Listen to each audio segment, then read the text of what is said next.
man, you gotta check this preacher out. Oh wow, bro.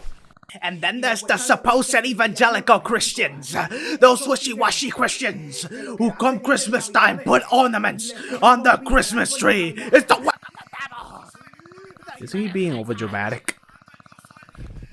What do you mean overdramatic? You're going to hell 25 million times over. Okay, yeah, he might be a bit overdramatic. And what they are, as sons of Beelzebub, sons of the devil.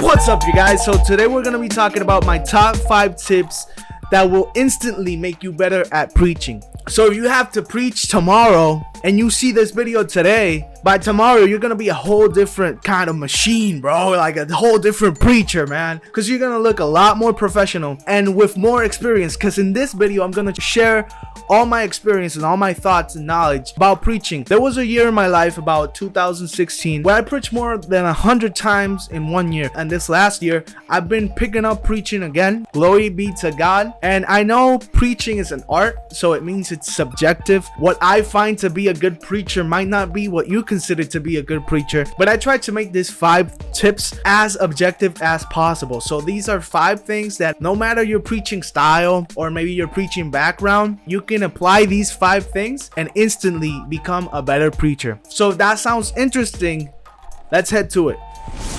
Okay, so the first tip I'm gonna give you guys is to speak as yourself. And what I mean by this is a lot of preachers, they get up on stage and let's say they have a preacher they admire a lot and that really speaks to them. God speaks to them through that preacher. And so it's one of your first times preaching, and this used to happen to me. And so when you start preaching, you start trying to speak like them, or trying to speak in a way that people who constantly hear you, who live near you and who are part of your life and hear you speaking all the time, they know that even when you're excited, you don't speak like that, man. So you start preaching and then let's say, God has something to say. That's how I preached when I started though. Because I used to like a lot of Pentecostal preachers, a lot of fire preachers. And I really still do love them. I love that very enthusiastic, very vivid type of sermon. But I noticed as time passed by and as I spoke to people around me that wasn't how I spoke. Even now, like even excited, I don't speak like this. And a lot of preachers, they start making voices and noises and stuff that they don't usually do. And it's weird, bro, because people who know you, they can sense unauthenticity. And it's all about that. It's all about being authentic. When I started preaching, the person who taught me how to preach, he told me that when you preach and when you speak and communication in general, 20% of communication is what you say and 80% of communication is how you say it. So as preachers, you have a job from God. You know, you have a mission to communicate the gospel, and that's a big mission. We as preachers need to understand that it's our responsibility to do the best that we can to eliminate all barriers and obstacles from the people that are hearing us so they can come to God, they can repent, they can make use of our message. And sometimes when we try to speak as someone else, that raises people's eyebrows. That raises suspicions in people. They start to notice that you're not authentic. That's not how you speak. And that's not how anybody speaks. And so what I've noticed is usually preachers that preach using their normal voice, I don't mean like be monotonous, and I don't mean for you to speak in the same tone of voice. No, you should vary your tone of voice. You should vary your rhythm of the way you speak. You should learn how to use your tone and rhythm of voice to emphasize certain parts of your sermon. Maybe there's this part of the sermon where I have to be intimate with the people I preach. I've never preached in English, by the way, so I'm trying to make this up. I mean, the parts where I kind of demonstrate. Yeah. Anyway, so you're trying to make this part really intimate and talk about something that really hit home for you. But then there's parts where you go at it and you speak about something that really struck a nerve and something that God has been speaking to you this past month. You see, I'm not saying not to have enthusiasm when you preach, but if you start preaching and using somebody else's voice, like maybe I go preach, I'm speaking as if I was T.D. Jakes or some other preacher.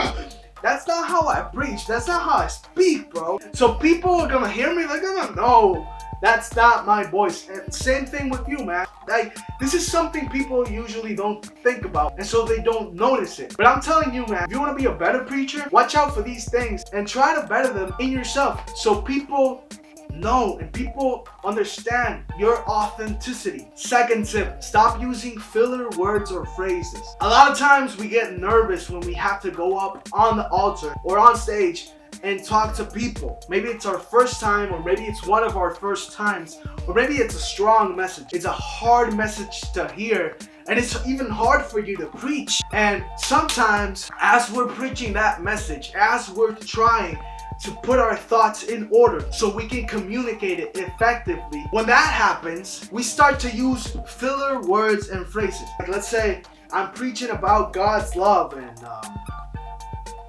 as I'm preaching about God's love, glory to God, hallelujah, I start to say glory to God, hallelujah. Every glory to God, hallelujah time, glory to God, hallelujah. I've said another word, glory to God, hallelujah, or phrase, glory to God, hallelujah, glory to God, hallelujah. When you come to see, bro, 80% of your sermon was glory to God, hallelujah. Your sermon could have been 30 minutes shorter if you just didn't say glory to God, hallelujah, in the middle of every sentence, bro. I've seen that happen a lot, and not just with filler phrases, but just filler words as well. Some things we don't even notice. Sometimes we're just preaching and we start saying ums and ahs, and that makes you seem insecure. There's something about Jesus when he preached, and Jesus, keep in mind, is our model preacher. The people who heard him respected him because he preached with authority, unlike the Pharisees. And people who hear you know when you have security and authority in what you are saying. When you start using stutters and you start using filler words, I'm not saying that if you're a stuttering person you can't preach, because look at Moses. But when you start using stutters and fillers in the middle of your sentences when you're preaching, people start to unconsciously perceive you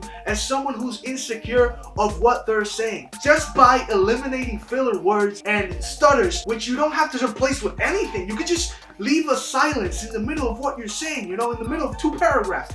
You'll seem like someone wise, bro. You seem like you're gathering up your thoughts to say something profound.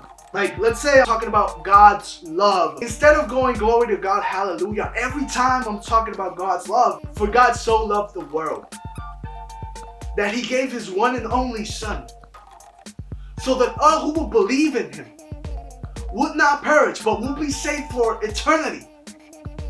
Do you know how big his love is?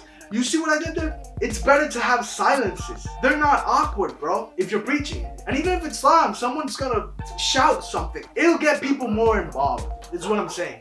And it'll make you look like you're more authoritative. And this is something most people don't notice. But if you start to keep in mind to eliminate filler words and phrases, it'll make you a better preacher instantly. And one way you can do this is just by recording yourself or preaching to yourself in the mirror and then going over it and identifying which are the words and phrases you use a lot, and then just consciously trying to eliminate them. It's gonna take time, but you can do it, and it'll make you a whole lot better of a preacher. So my third tip is to cut the monologue. For a lot of time, preaching has been just a monologue, bro.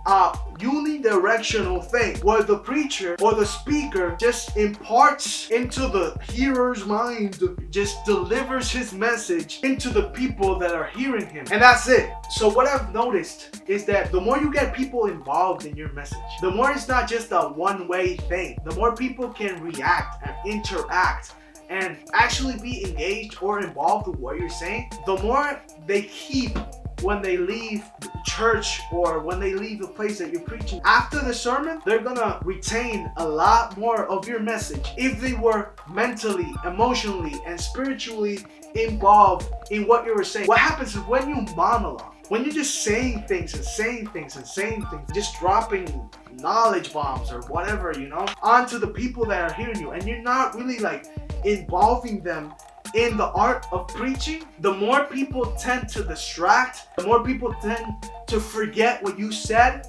quickly. So what I find that really helps is just involving them in your sermon. There's a lot of ways you can do this. The first one is just by asking questions. It could be a hypothetical question they may not need to answer. A great question could really get you involved and really get you fired up to learn about something, not just with your thoughts but with your actions after the fact. What does God love look like in your life? What is something so big, so righteous that God has done in your life that there's no other way you can see it but as a manifestation of God's love? That's just a hypothetical question, but people are going to listen to it. They're going to start thinking about their own lives, their own experiences.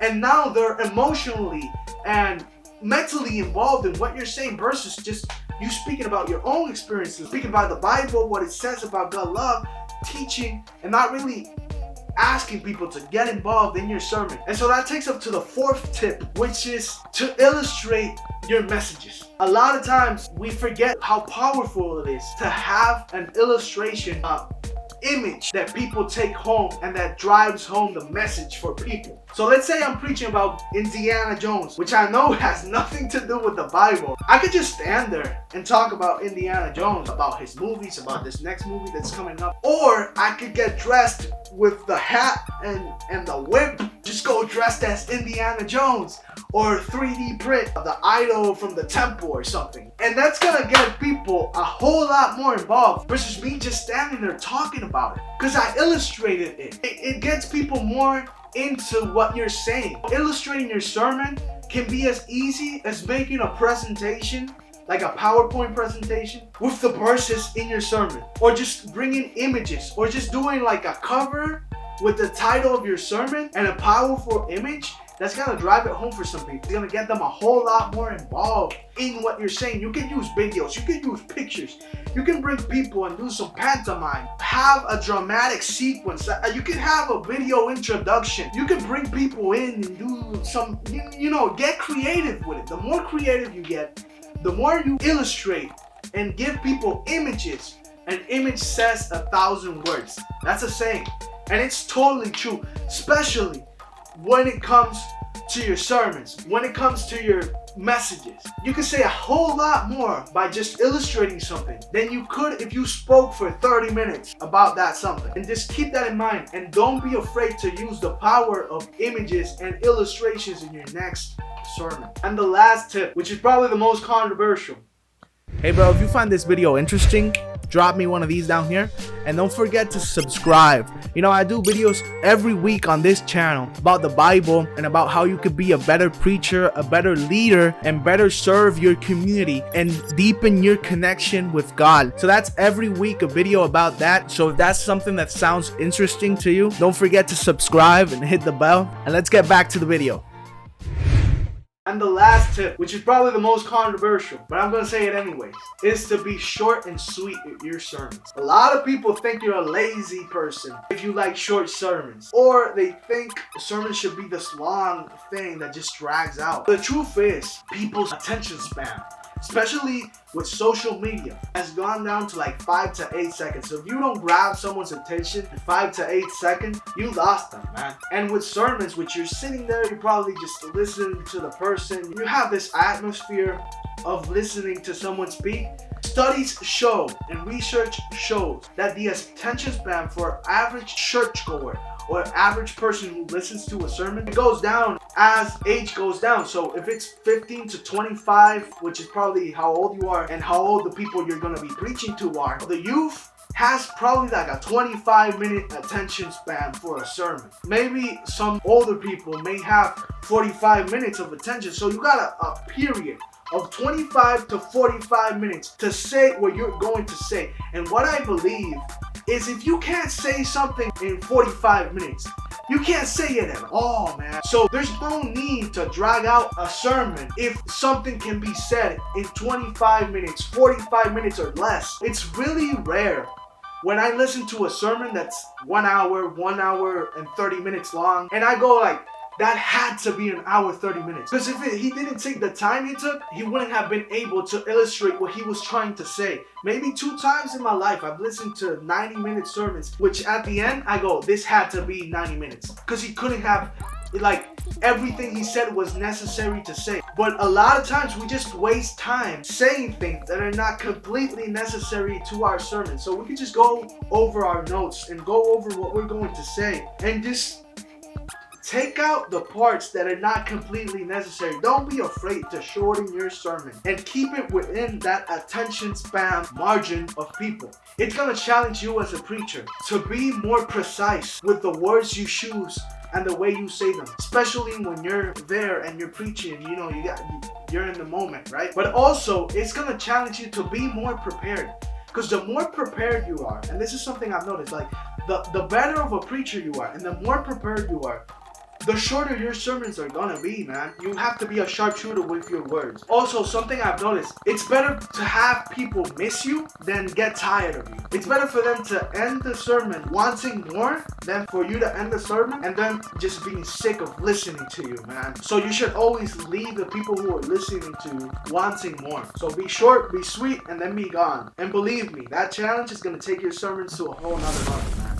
And that's it for this video, you guys. My book, 10 Commandments of Bible Study. I'm translating it right now because it's in Spanish. I had my Spanish channel for a while. I'm just starting out with my English channel, so it will help me and it will help you a lot if you subscribe. I'm going back and redoing some of my old Spanish videos that I think are worthwhile, so I can kind of share that with you. So it's a process, it's a journey. I'm learning as I go through it, and I love it if you just join me in this journey and we can grow together and deepen our relationship with God. So my book, The 10 Commandments of Bible Study, it's all about that. Just simple principles that will help you deepen your connection with God through the power of just studying the Bible the way it's meant to be studied. A lot of people fall into religious error that's ultimately toxic and damaging to the people around them and to themselves, and that's not what the Bible is about. So I just draw out some guidelines that have helped the church throughout history find God's heart in the message of the Bible. And so that's what it's all about. I'm translating it right now as we speak into English, and it has a release date for March. I don't know the date yet, but that's my goal, to have it released in English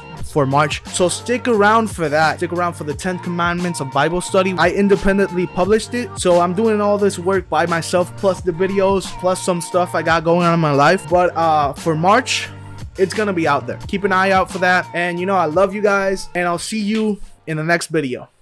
Peace. 10 llamadas perdidas de parte de Dios y aún no contestas. ¿Cómo esperas lidiar con esa depresión? Toma la decisión, elige la respuesta. Acepta la propuesta, no piche, luego te resbalas bajando la cuesta. Eso es la verdad, que ser libre no es una trivia en encuesta. Pichar para ti es trivial similar, tal como hace el conejo. El concepto es real, debes de asimilar, aplicar y agarrar el consejo.